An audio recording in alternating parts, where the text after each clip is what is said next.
Hello, English learners. Welcome back to another great lesson here at English Pod. My name is Marco. And my name is Catherine. So, Marco, today we've got a little bit of an unusual lesson because we're talking about hypothetical situations. Right, we're talking about a unreal situation or something that may happen or may not happen. Okay, so you're going to hear all about this in today's dialogue. We're going to hear it a couple of times. When we come back, we'll be breaking it down for you so you know all about these great phrases and how to talk about not real situations with your friends.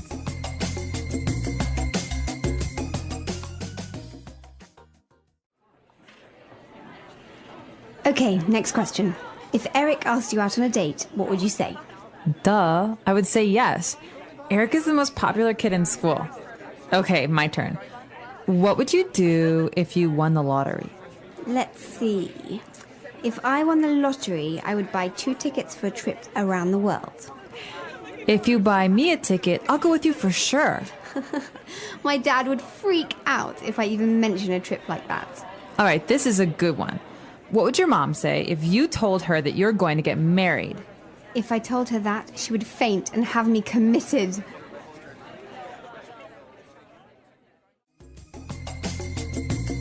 All right, so I think that was clear and, well, a very common situation. 2 teenage girls talking to each other about, boys and what would you do and da-da-da.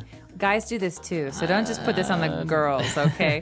I don't think we do it like this, though. No, but it's actually a very popular game in the car to play, the what if game. The what if game, Yeah. exactly. And that's exactly the topic that we want to talk about today is the structure what if, which is actually called a conditional. All right, so conditional because the result, the thing that happens, depends on something else. Exactly. So let's actually take a look at the words in today's language takeaway before we talk about all this grammar stuff. Language takeaway. Okay, so we'll start out with some basic words. They were talking about guys, and she said if Eric asked you out. Right? So to ask somebody out. Okay, so this might be a little bit strange because you think, okay, to ask is to ask a question. But to ask out, it's a fixed phrase. It's something you say. These 2 words go together, right? So I want to ask someone out. It means I want to invite someone on a date. On a romantic date, usually. So yeah, I want to ask him out to dinner, or he asked me out to the movies. Now, if I didn't want to ask somebody out on a romantic date, what verb would you use? I'd say you could invite someone out, but then again, it's always a little bit, you can say invite for someone if you're going to ask them on a date too. So Yeah. I'd say to ask out is always romantic, and to invite can be romantic or just friends. Okay, so to ask somebody out. Now, they were talking about other situations. Maybe they would go on a trip or something. And she said, my dad would freak out. This is a great phrase, and this is something that I used a lot when I was a teenager. The word freak out? Freak out. So the verb to freak out means to be really angry or upset, or, it could be a good thing or a bad thing. But usually when we're talking about our parents, it's a bad thing. It's a bad thing. So they get angry, they start yelling at you. Yeah, so Freak out. Freak out means like overreact. All right. And the last word that we have on language takeaway today is committed. Well, let's look at the whole phrase. He says, she would have me committed. So this is actually being done to someone. Now, we did look at this word before, but basically for marriage, right? To commit to somebody, to promise. Yeah, but to have someone committed means that you're going to send them away to maybe a mental institution. Exactly. So this means they have psychological problems and someone else sends them to the hospital because they can't send themselves. Exactly. So it's always used to have someone committed, right? Right, because it's being done to them. They don't want it to happen. It's involuntary. Okay. So she had him committed. My mom's going to have me committed if I keep working 20 hours a day. Exactly. So that's the way you use it. And so now you have another way of using this verb. But now I think we should listen to this dialogue again. We're going to slow it down a little bit, and then we'll come back and look at this grammar focus that we want to talk about.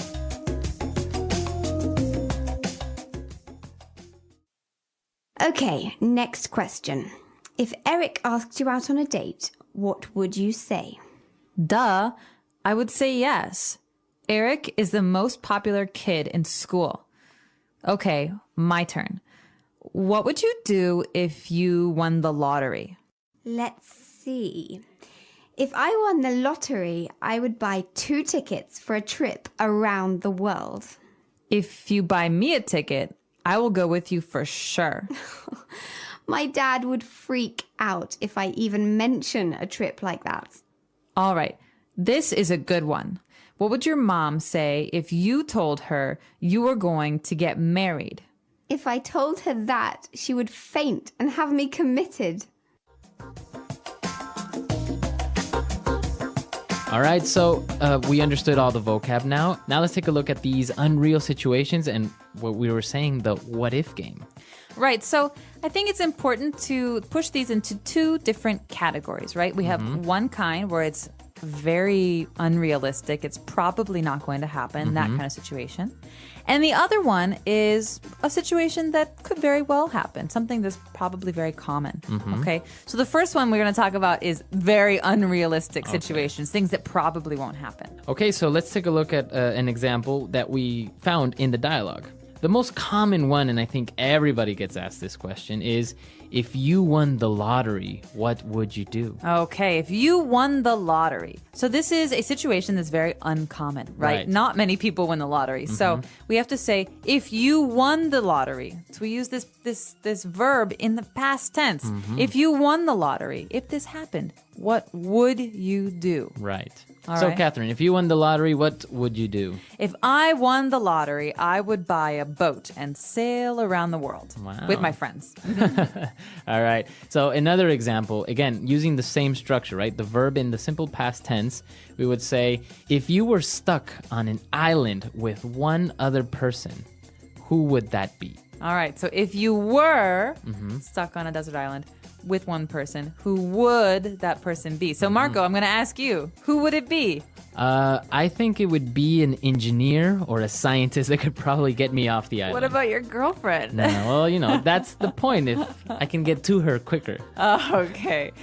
I would say maybe kind of romantic, but kind of not. So that's the first situation. We've got these situations like being stuck on an island, winning the lottery. These are very unlikely. But what about the other kind? But before we move on to that, you notice that we used the verb was. We didn't say if I was on an island. I said if I were, right? Or if you were.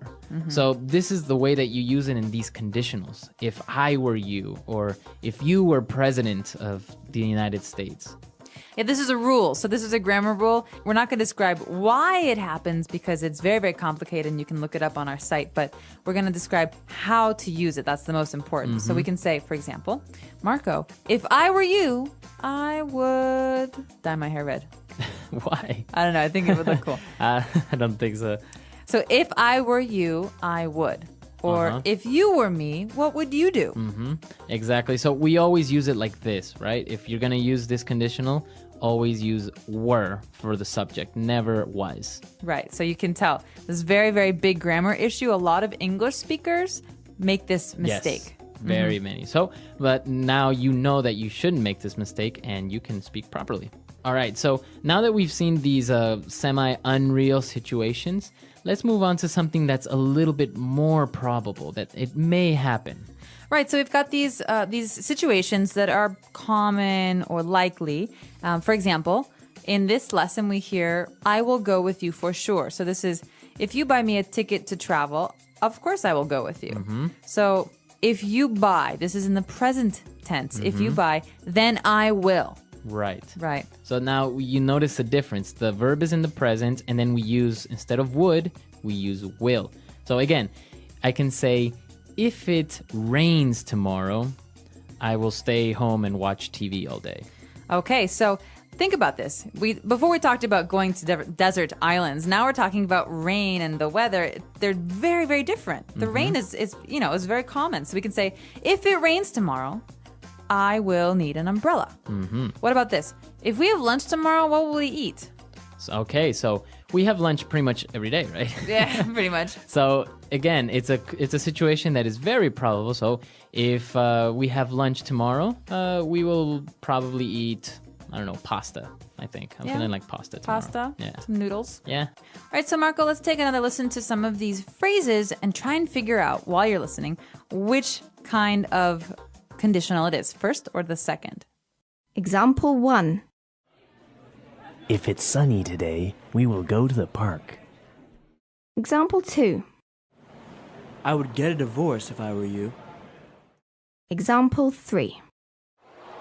Mary will be very sad if Joe leaves. Example 4. We wouldn't be so late if Nick drove faster.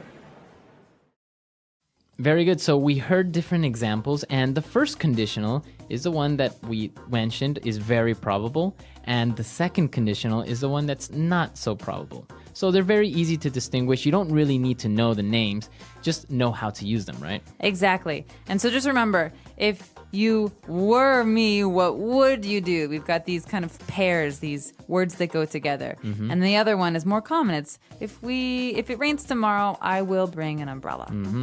Perfect. So why don't we listen to this dialogue for the last time, just to kind of reinforce everything, and then we'll come back and talk a little bit more.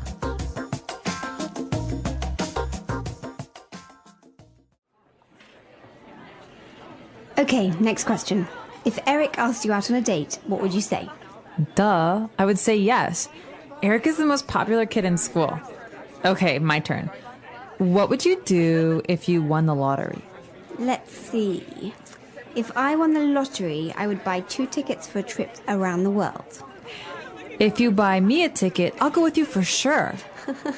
My dad would freak out if I even mention a trip like that. All right, this is a good one. What would your mom say if you told her that you're going to get married? If I told her that, she would faint and have me committed.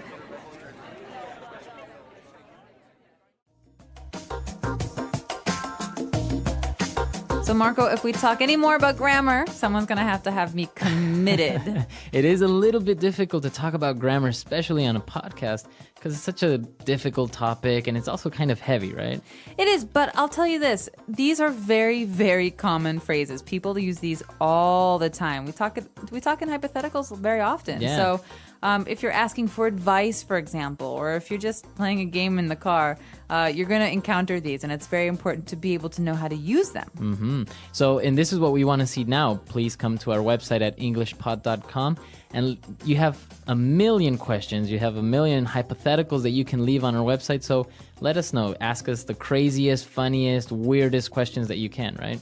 Exactly. And if you have questions about the stuff that we've been talking about, you're not really clear on some things, just ask us, because we're happy to answer your questions and give more examples on the website. All right. So we'll see you guys there. And until next time. Bye, everyone. Bye.